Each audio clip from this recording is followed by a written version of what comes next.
What is the symptom of asthma. Asthma की अलामत क्या होंगी, यानी आस्थमा की क्या अलामत होंगे, यानी अस्थमेटिक पेशेंट की कौन सी बड़ी बड़ी अलामत है। तो पहले ही हमने मैकेनिज्म में कुछ अलामत डिस्कस की। तो हम ये कहते हैं कि clinically asthma are divided into three types। Clinically जो है आस्थमा तीन किस्म के हैं, यानी अलामत की बिना पे ये आस्थमा जो है तीन किस्म के होते हैं। एक को हम क्या कहते हैं, जिसकी मैकेनिज्म में हमने कहा कि एक होता है एपिसोडिक आस्थमा, इसको हम क्या कहते हैं, इसको हम एक दूसरा नाम भी देते हैं कि अक्यूट आस्थमा। जैसे हमने कहा कि हिस्टामिन की रिलीज होने से क्या होता है, अचानक जो है 15 से मिनट एक एलर्जन आ गया, एक बंदे को क्या हो, एक चीज से एलर्जी है। अगर एक बंदे को एक पोलन से एलर्जी है या परफ्यूम से एलर्जी है, अब ये परफ्यूम इस बंदे के सामने आ गया और उसने इनहेल किया, तो नतीजे में क्या होता है, मास्टर से हिस्टामिन रिलीज होते हैं और नतीजे में क्विक उसके बदन में क्या होता है, अचानक जो है वो क्या होती है, उसके प्रोडक्ट जो है अनप्रोडक्ट ड्राई कफ शुरू होती है, ड्राई कफ और साथ ही स्नीजिंग इसको यानी चीखना जिसको हम कहते हैं, ड्राई कफ स्नीजिंग और एलर्जिक सिम्टम, यानी इसको एलर्जिक सिम्टम शुरू हो जाएंगे, एलर्जिक सिम्टम राइनोरिया वगैरह ये चीजें इसको शुरू हो जाएंगे। उसके फौरन बाद जो है ये मजीद वर्स्ट हो जाएंगे, ये मजीद तेज से तेज पर हो जाएंगे और नतीजे में क्या होगा, उसको डिस्पनिया अटैक शुरू हो गया। डिस्पनिया मींस शॉर्टनेस ऑफ ब्रीथनेस आ गया, सांस लेने में उसको दुश्वारी सामिया, और जब वक्त गुजरता है तो उसको वीजी चेस्ट यानी इसकी साउंड जो है इनहेलेशन एक्सहेलेशन के दौरान, उसकी साउंड जो है लंग्स के इनहेलेशन और एक्सहेलेशन की जो साउंड है उसमें क्या होगा, सीटी जैसे व्हिस्लिंग साउंड, यानी व्हिस्लिंग साउंड इसको हम कहते हैं, व्हिस्लिंग साउंड यानी सीटी बजाना, इस तरह की आवाज इसकी आएंगे। और जब ये सिम्टम्स खत्म हो जाएंगे या ये अटैक जो, अगर इसको हम इसके लिए हम अगर इलाज नहीं करेंगे तो फिर क्या होता है, अक्यूट जो ये कन्वर्ट होगा किस चीज को, नॉन एपिसोडिक में कन्वर्ट होगा। यानी क्या, कौन सी एलर्जी होगा, कौन सी आस्थमा होगा, इसको हम कहते हैं क्रॉनिक आस्थमा, क्रॉनिक में ये कन्वर्ट होगा। तो क्लिनिकली दूसरा टाइप जो है उसको हम कहते हैं क्रॉनिक आस्थमा। क्रॉनिक आस्थमा में क्या होगा, फिर जो है न्यूट्रोफिल एओसिनोफिल सामने आएंगे, एओसिनोफिल और न्यूट्रोफिल और इसके साथ ही जो एलर्जन वायरस से आ गया उसके दरमियान क्या होगा, उसके दरमियान जो है एक इम्यून रिएक्शन होगा, एक तरफ न्यूट्रोफिल एओसिनोफिल जो है वो केमिकल मेडिएटर रिलीज करता है जिस सेरोटोनिन हिस्टामिन, और एक तरफ जो है वायरस से जो एलर्जन आया है इसके दरमियान क्या होगा, एक रिएक्शन होगा। और उस रिएक्शन के नतीजे में क्या होगा, ये डिस्पनिया जो है ये परसिस्टेंट होगा। डिस्पनिया मींस परसिस्टेंट, ये एक लॉन्ग टाइम के लिए मींस आफ्टर 4 to 6 आवर्स, और 4 से 6 घंटे के बाद जो है क्या होगा, इसकी तकलीफ मजीद जो है ये ज्यादा से ज्यादा हो जाएगा और ये न खत्म होने वाला तकलीफ शुरू हो जाएगा। डिस्पनिया जो ही भी इसको होगा, इसके साथ ही इस बंदे को और सिम्टम क्या होगा, चेस्ट टाइटनेस शुरू होगा, चेस्ट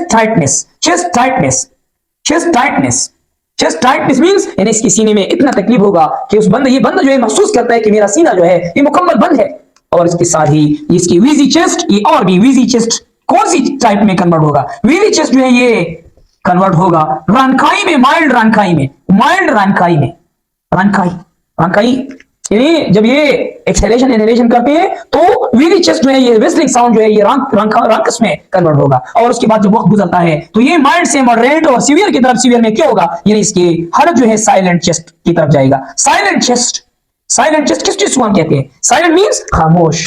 चेस्ट जो है इसकी मोमेंट, इसकी इनहेलेशन एक्सहेलेशन, इससे जो आवाज आएगा, इससे जो साउंड आती है, ये रंकाई के बाद जो है क्या करेगा, ये साउंड जब हम इसके नजदीक अपने कान जो है इसके मुंह के नजदीक करेंगे या इसके लंग्स के ऊपर, अब हम कान किसको नजदीक करते हैं तो सीवियर कंडीशन में डिस्पनिया क्रॉनिक के बाद जो है ये साइलेंट चेस्ट की तरफ जाएगा। साइलेंट चेस्ट का मतलब क्या है, यानी इसकी इनहेलेशन और एक्सहेलेशन जो साउंड है वो खत्म हो जाएगा, बंद हो जाएगा। और जब साइलेंट चेस्ट होगा तो तीसरा एक टाइप डेवलप होगा जिसको हम कहते हैं स्टेटस ऑस्टोमेटिकस।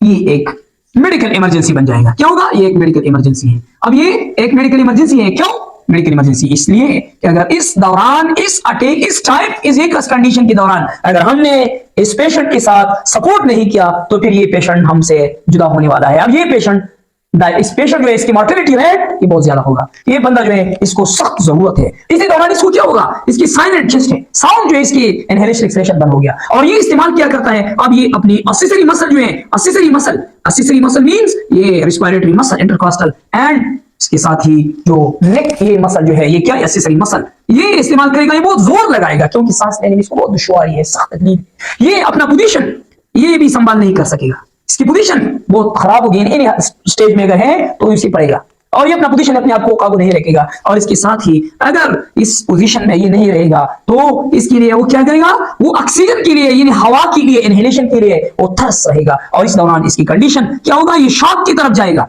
शॉक क्यों शॉक में जाएगा, कौन सी ऐसी कंडीशन है, क्योंकि अगर इस बंदे को ऑक्सीजन नहीं मिलता है बाहर एनवायरनमेंट से तो नतीजे में कौन सी शॉक होगा, यानी शॉक ऐसी शॉक होगा जिसके कौन सी चीज की वजह से, इसको हम कहते हैं हाइपोक्सिक शॉक। हाइपोक्सिया होगा, हाइपोक्सीमिया हो गया। हाइपोक्सिया मींस यानी इसके ब्लड में ऑक्सीजन की कमी आ जाएगी, इसके सैचुरेशन जो है यानी जिसको हम ऑक्सीजन सैचुरेशन इसको हम कहते हैं ये ड्रॉप हो जाएगा, ऑक्सीजन सैचुरेशन कम होता जाएगा। और जब ऑक्सीजन सैचुरेशन कम होगा तो नतीजे में क्या होगा, इसकी बॉडी में शॉक जैसी अलामत यानी कोल्ड, सियानोस मींस इसका ब्लूइश, इसका स्किन जो है ये फिंगर्स, माउथ और सारे सेंट्रल चेस्ट जो है ये सियानोस ब्लूइश कलर इख्तियार करेगा। कोल्ड या ठंड, फटीग, ये बंदा जो है आपको ऐसा लगेगा ये गेम होता है अभी ये।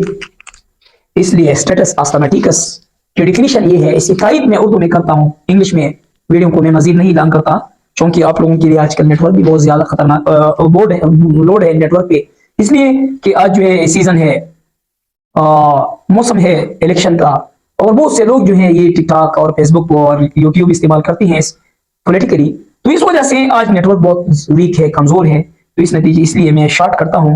तो स्टेटस अस्थमाटिकस या इसको हम कहते हैं अक्यूट सिवियर अस्थमा, इसको हम कहते हैं। क्या इसकी डेफिनेशन ये है कि जब एक बंदी की episodic asthma, attack of paroxysmal attack of dyspnoea, यानी एक बंदे को अस्थमेटिक अटैक जो है ये एक लॉन्ग टाइम के न खत्म होने वाले टाइम के लिए इस पर जारी रहेगा, तो फिर इसको हम क्या करेगा, इसको हम कहते हैं अस्थमेटिक अटैक। यानी मींस अस्थमेटिक इसका मतलब ये है कि एपिसोडिक और डिस्निएटेड attack to a patient for a long time that is not stopped by nothing, कुछ चीज इसके लिए रुकने वाला चीज नहीं है, मुसलसल जो है ऐसी कंडीशन में है, तो फिर इसको हम कहते हैं स्टेटस अस्थमाटिकस। तो ये क्लिनिकली हम शॉर्टकट में वापस में थोड़ा सा 1 मिनट यानी 30 सेकंड में मैं इसको रिवाइज करता हूं कि क्लिनिकली आस्थमा 3 किस्म की है, 3 किस्म की आस्थमा है।